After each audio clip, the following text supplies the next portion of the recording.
Hey, welcome back to my channel.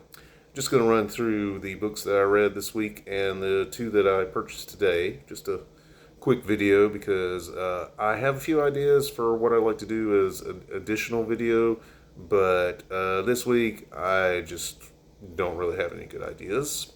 So I'm just going to do this real quick video about the books that I read this week. And I read two. First is The Essential, Gwendolyn Brooks. And my big takeaway from this is that I want to read even more of Gwendolyn Brooks's poetry.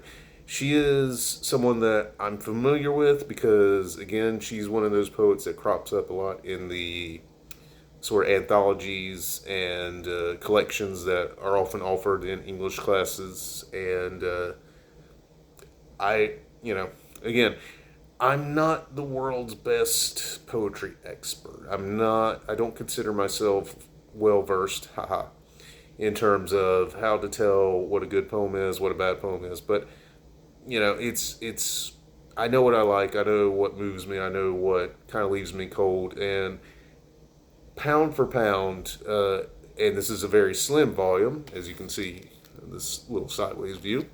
It's a very slim volume, but I think all the poems in here offer something to you as a reader. They offered a lot to me as a reader. And I definitely would like to find some of her other collections, especially the stuff from like the 50s and 60s. I think that's when she wrote some of her best poetry, at least going by this anthology. But really, any poetry book that she published in her lifetime. She was born in 1917 and died in 2000, so that's almost the entirety of the 20th century. So she certainly saw a lot. And as a black poet living in Chicago, she certainly saw a lot of America during the 20th century. And she does a very good job of conveying a lot of the just issues of the day, and also just providing little slices of life of what it means to be black in America, what it means to be female in America, and it's just damn good poetry, really. So you can't go wrong with Gwendolyn Brooks, I believe. The other book that I finished this week, surprise, surprise, if you watched the video last week where I said books like this are totally my my jam, as it were, my vibe. This is So We Read On, How the Great Gatsby Came to Be and Why It Endures. And I enjoyed it a lot. It's not perfect. Like, I do think there's another book that came out about the same time that she actually quotes in this, by Sarah Churchill, called Careless People. And that one's actually more focused on the possible real life murder mystery that may have inspired, spoiler alert, the ending of The Great Gatsby. But this is more just kind of a general overview of Fitzgerald as he came to be, as he came to write The Great Gatsby in the spring of 1924, so 100 years ago. And everything that has kind of happened to make The Great Gatsby both beloved and not so much by a lot of people. I think for me personally, having read all of the Fitzgerald novels at this point in my life, the only Fitzgerald novels, um,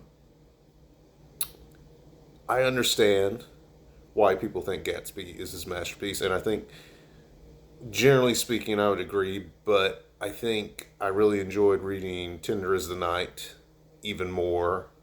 And I think I said it in my previous video, or one of them, that had he lived to finish it, I think Fitzgerald would have made The Last Tycoon probably his all time masterpiece. But he didn't. He died before he finished it, and a lot of people, myself included, are fascinated by the story of The Great Gatsby. And this is a very good, very weighty read. I enjoyed it a lot.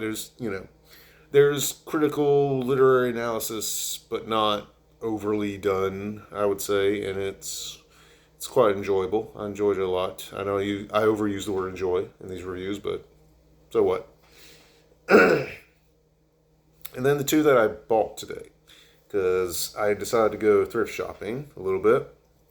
You know, buy a book for $1. You know, you get a good investment. And one of the books I bought is one that I've actually previously had and never read, which is The Third Policeman by Flann O'Brien. And I read the back copy of this, talking about sort of an existential murder mystery, and that's actually kind of given me an idea for possible video. So stay tuned for that. Not about this book, but about just murder mysteries or mysteries in general, because that is something that I've been dipping my toe into that genre reading wise for a couple of years now, I would say. So perhaps next week, if I feel better and my voice feels better, because I think it probably sounds crappy right now, but we'll see. I might very well do a video about mysteries, because fall's around the corner, and when it starts to get chilly, you want to sit at home, read a good mystery, maybe, or maybe not. It's your thing. And then the other book that I bought, and I found this on the shelf at my local Goodwill, is Mike Nichols' A Life by Mark Harris. And Nichols is, of course, the director of probably my favorite movie that I totally misread when I was younger, i.e. The Graduate. He also directed the film adaptation of Catch-22. This was totally not planned, me wearing the Catch-22 shirt while finding the Mike Nichols book, but there you go. Coincidence? Maybe. But yeah, I think from everything I've read about Mike Nichols beforehand, before this book came out, it sounds like he led a pretty fascinating, interesting life. And I mean, I saw this on the shelf, and it was basically $2. And so yeah, I decided to pick it up. But anyway, those are the books that I read this week and the books that I picked up. Stay tuned for next week, probably, when I have a little more gumption to maybe do a longer video, maybe about mysteries, maybe not. I don't know, it might be a mystery. Anyway, thank you for watching the video, and I will see you next week, and keep reading.